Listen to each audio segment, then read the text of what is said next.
On the morning of September 11, 2001, 19 men armed with box cutters directed by a man on dialysis in a cave fortress halfway around the world using a satellite phone and a laptop directed the most sophisticated penetration of the most heavily defended airspace in the world, overpowering the passengers and the military combat-trained pilots on 4 commercial aircraft before flying those planes wildly off course for over an hour without being molested by a single fighter interceptor. These 19 hijackers, devout religious fundamentalists who like to drink alcohol, snort cocaine, and live with pink-haired strippers, managed to knock down 3 buildings with 2 planes in New York, while in Washington a pilot who couldn't handle a single-engine Cessna was able to fly a 757 in an 8,000-foot descending 270-degree corkscrew turn to come exactly level with the ground, hitting the Pentagon in the budget analyst office where DoD staffers were working on the mystery of the $2.3 trillion that Defense Secretary Donald Rumsfeld had announced missing from the Pentagon's coffers in a press conference the day before, on September 10th, 2001. Luckily, the news anchors knew who did it within minutes. Osama bin Laden. The pundits knew within hours. Osama bin Laden. The administration knew within the day. Terrorists who committed these acts and those who harbor them. And the evidence literally fell into the FBI's lap. That a hijacker's passport was found blocks from the World Trade Center crash site, if you can believe that. But for some reason, a bunch of crazy conspiracy theorists demanded an investigation into the greatest attack on American soil in history. That investigation was delayed, underfunded, set up to fail, a conflict of interest, and a cover-up from start to finish. It was based on testimony extracted through torture, the records of which were destroyed. It failed to mention the existence of WTC-7, Able Danger, P-TECH, Sibel Edmonds, OBL and the CIA, and the drills of hijacked aircraft being flown into buildings that were being simulated at the precise same time that those events were actually happening. It was lied to by the Pentagon, the CIA, the Bush administration, and as for Bush and Cheney, well, no one knows what they told it because they testified in secret, off the record, not under oath, and behind closed doors.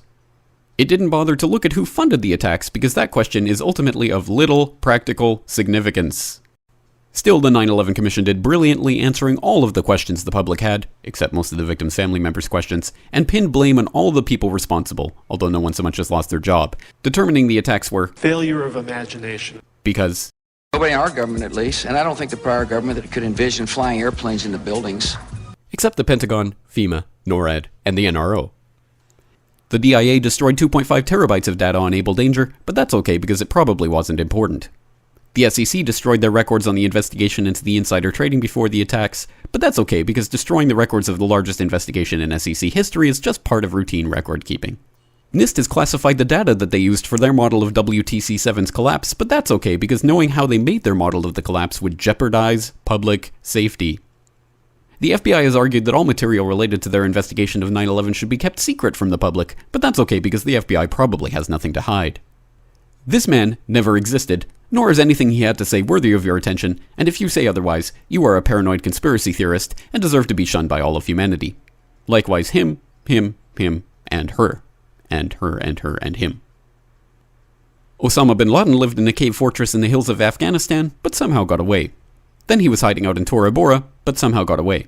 Then he lived in Abbottabad for years, taunting the most comprehensive intelligence dragnet employing the most sophisticated technology in the history of the world for a decade, releasing video after video with complete impunity and getting younger and younger as he did so, before finally being found in a daring SEAL team raid which wasn't recorded on video, in which he didn't resist or use his wife as a human shield, and in which these crack special forces operatives panicked and killed this unarmed man, supposedly the best source of intelligence about those dastardly terrorists on the entire planet. Then they dumped his body in the ocean before telling anyone about it. Then a couple dozen of that team's members died in a helicopter crash in Afghanistan.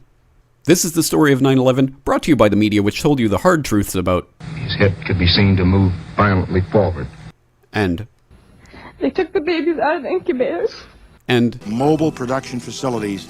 And the rescue of Jessica Lynch. If you have any questions about this story, you are a batshit paranoid tinfoil dog-abusing baby hater and will be reviled by everyone.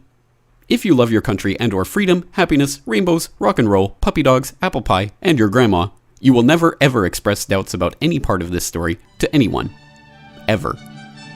This has been a public service announcement by the Friends of the FBI, CIA, NSA, DIA, SEC, MSM, White House, NIST, and the 9/11 Commission. Because ignorance is strength.